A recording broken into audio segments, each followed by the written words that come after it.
Doctor Mohammad ইউনূসের মুসলমান পরিচয় অস্বীকার কইরা আজকে বিএনপি বরখাতুল্লাহ বুঝি বলছে ডক্টর মোহাম্মদ ইউনূস নাকি একজন ক্যাথলিক খ্রিস্টান।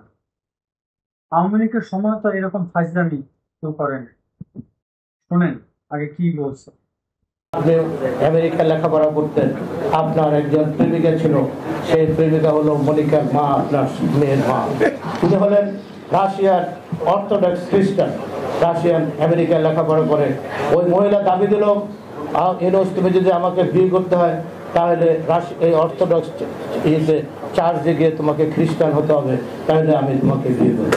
ইউনূস সাহেব, আপনি 1970 সালে সে অর্থোডক্স চার্চে গিয়ে খ্রিস্টান হয়ে মনিকার মাকে বিয়ে করেছেন। বরকতুল্লাহ বুলু সাহেব, আপনি পাইছেন তো যে প্রফেসর ইউনূস একজন ক্যাথলিক খ্রিস্টান?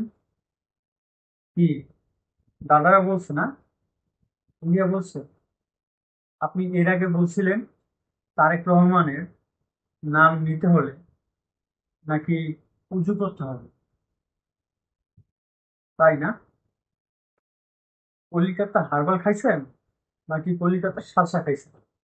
কোনটা কত?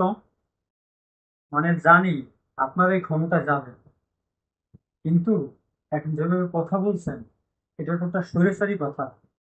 আপনারা ক্ষমতা যান নাই, এখনই এরকম ভাবে কথা বলতেছে। ক্ষমতা গেলে নাকি কি করে সেটাই এখন ভাবতেছি, যে আপনার ক্ষমতা গেলে নাকি কি করে। আর বাংলাদেশের সংবিধানে বাধা আছে নাকি যে খ্রিস্টানদের রাষ্ট্রপ্রধান হওয়া? বাংলাদেশে খালি কি মুসলমানরাই থাকে? হিন্দুরা থাকে না? খ্রিস্টানরা থাকে না? বৌদ্ধরা থাকে না? আপনি তো বিএনপির একজন গুরুত্বপূর্ণ নেতা, তাই না? আপনি যদি এইভাবে ধর্ম নিয়ে বিভাজন তৈরি করেন তাহলে কি হবে বলেন? আপনি তো ওই মোদির মতো ধর্ম নিয়ে রাজনীতি করতেছেন যে খ্রিস্টানরা রাষ্ট্রপ্রধান হইতে পারবে না বা হিন্দুরা রাষ্ট্রপ্রধান হইতে পারবে না। আপনি যদি মোদির রাজনীতি করেন তাহলে বলেন যে আপনি মোদির রাজনীতি করেন,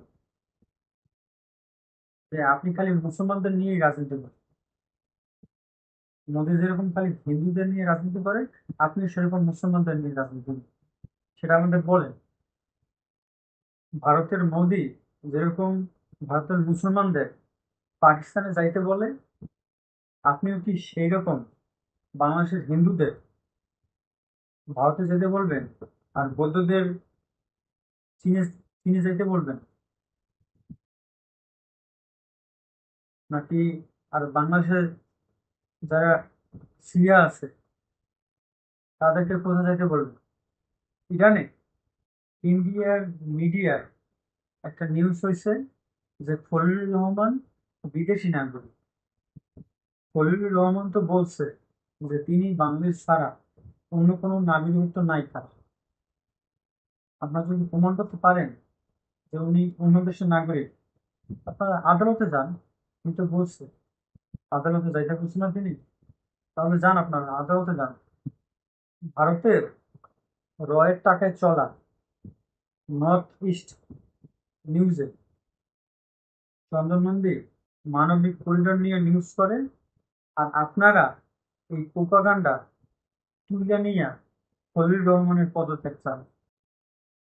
জাতিসংঘের গোয়েন লুইস আজকে তো বলছে যে মানবিক করিডোর নিয়ে বাংলাদেশের সাথে কোনো কথাই হয়নি, একটা কথা হয় নাই বাংলাদেশের সাথে। Trouble. So, I mean, and that conversation and that agreement, I don't believe has been reached yet. So it really requires Bangladesh's government, Myanmar, any armed groups that are involved to agree on a corridor. It's a legal issue. And so that is what's really important to emphasize. And that's why member states need to decide. It's not a UN decision to put in place a UN humanitarian corridor. আর আপনারা বলতেছেন মানবিক corridor নিয়ে খালি চিল্লাইতেছেন। চন্দন নন্দী এই north east মিডিয়ার এক একটা করে নিউজ করে, আর আপনার ওই জায়গা দিয়ে এক একটা টপিক তুলে আন। সমস্যা কি আপনাদের বললাম না? আপনারা যদি ভালো কাজ করেন অবশ্যই আমরা আপনাদের পাশে দাঁড়াবো, আমরা আপনাদের সমর্থন করবো।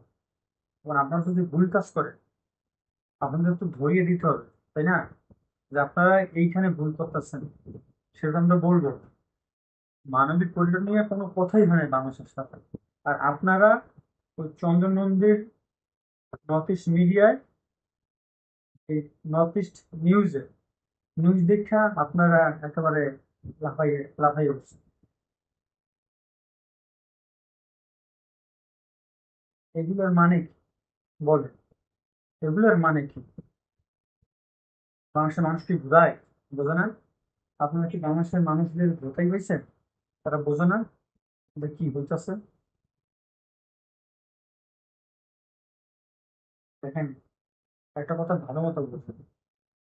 আপনারা যদি ওই ইন্ডিয়ার রাজনীতি, আওয়ামী লীগ যেরকম ইন্ডিয়ার রাজনীতি করছে, এখন আপনারাও যদি সেরকম ইন্ডিয়ার রাজনীতি করেন, তাহলে আওয়ামী লীগের মতো কিন্তু আপনারাও নাই হয়েছে।